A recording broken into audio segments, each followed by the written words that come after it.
माँ, मैंने शादी कर ली। कब की शादी, किससे की, और वे लड़की कैसी है, सुंदर है भी कि नहीं, और क्यों की शादी? माँ, आप इतना क्यों डर रही हो? लड़की सुंदर है। मैंने उससे प्यार करा था, इसलिए मैंने उससे शादी कर ली। रुको, मैं लड़की दिखाता हूँ। सीमा, आ जाओ। प्रणाम मम्मी जी। हाँ हाँ, खुश रहो। माँ, बाहर ही सारी बात करोगी कि अंदर भी जाने दोगी? पूरे 2 साल बाद शहर से आया हूँ, आने के लिए नहीं पूछेगी माँ? क्या हुआ माँ जी? आपने बोला था कि आपका बेटा शहर से आ जाएगा तो मेरी बेटी की शादी आप अपने बेटे से करवा दोगी। जब मैं यहाँ आ रहा था तो गांव वाले ने बोल रहे थे कि आपकी बेटी की शादी तो हो चुकी है।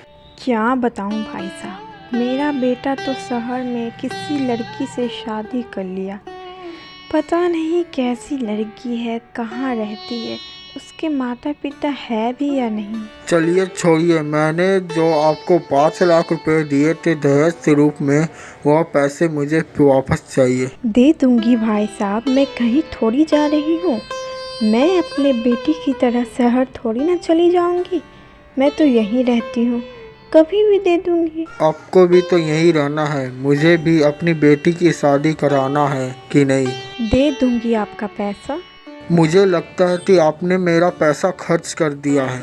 आप अपने बेटे को बुलाइए, मैं उसी से बात करना चाहता हूँ। उसके बाद उसका बेटा आता है और ये सारी बात सुनकर वह बोलता है, आप बाहर बैठिए, मैं पैसा लेकर आता हूँ। क्या माँ, आपने मुझे बिना पूछे ही मेरी शादी करवा दी थी? एक बार पूछ तो लेती माँ। तुम मेरी बात नहीं टालते हो ना, इसलिए मैंने बिना पूछे ही तुम्हारी शादी तय कर ली। वैसे भी लड़की भी अच्छी थी।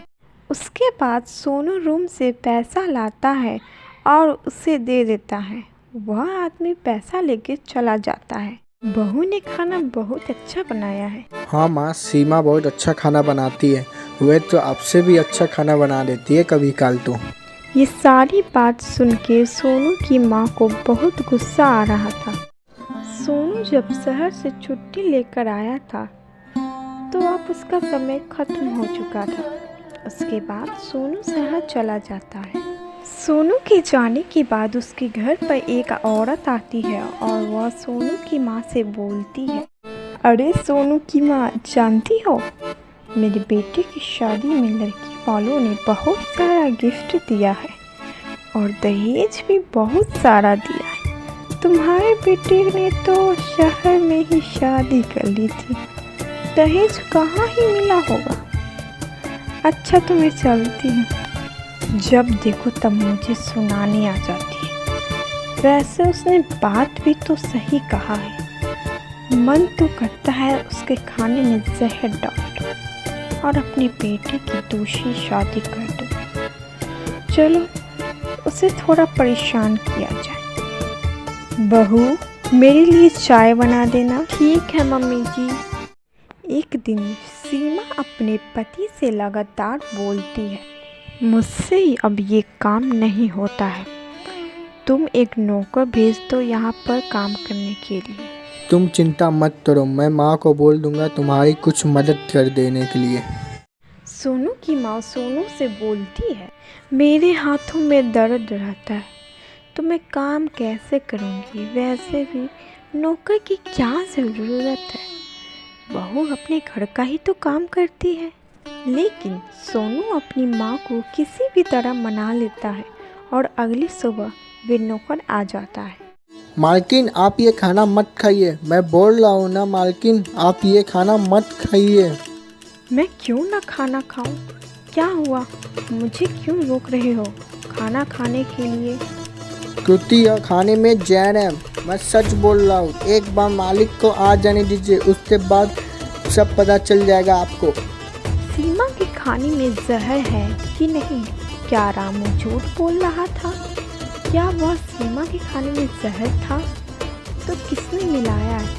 यह जानने के लिए कहानी में बने रहिए। उसी समय सोनू आता है और बोलता है, मुझे पता है कि रामू ने मुझे सारी बात कल रात में ही बता दी थी फोन पर। मालिक, यहाँ पर तो आपकी माँ सीमा को मारना चाहती है।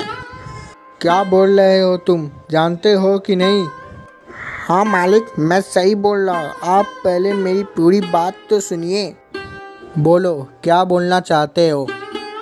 जब मैं आपकी माँ के कमरों की सफाई कर रहा था तो वहाँ पर एक जहर वाला डिब्बा दिखाई दिया। एक दिन और आपकी माँ किसी से बात कर रही थी फ़ोन से, तो मैंने सारी बात सुन ली थी। कल ही सही मौका है, मैं अपनी बहू को जहर वाला खाना खिलाकर मार दूँ। आप जल्दी से यहाँ पर आ जाइए, नहीं तो बहुत बड़ा अनर्थ हो जाएगा। माँ, आपने ऐसा क्यों किया? इतनी प्यारी बहू मिली है आपको, हर समय आपकी सेवा करती रहती है।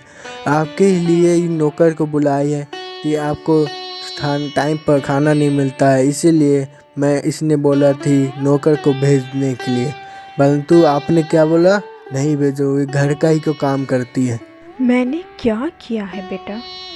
झूठ मत बोलिए, मुझे रामू ने सब बता दिया है।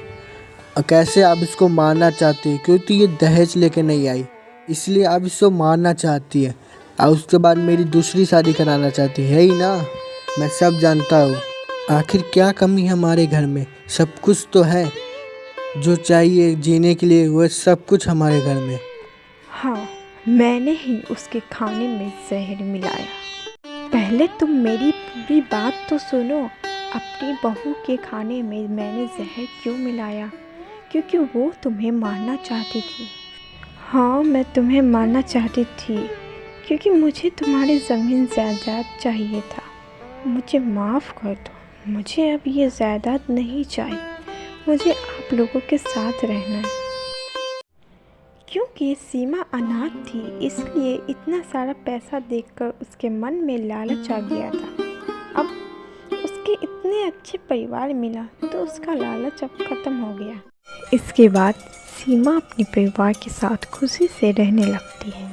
तो हेलो दोस्तों, आपको ये मेरा कहानी कैसा लगा? लाइक करके बताइए मुझे। ऐसे ही मज़ेदार कहानी देखने के लिए चैनल को सब्सक्राइब कीजिए। मिलते हैं आपको अगले कहानी में।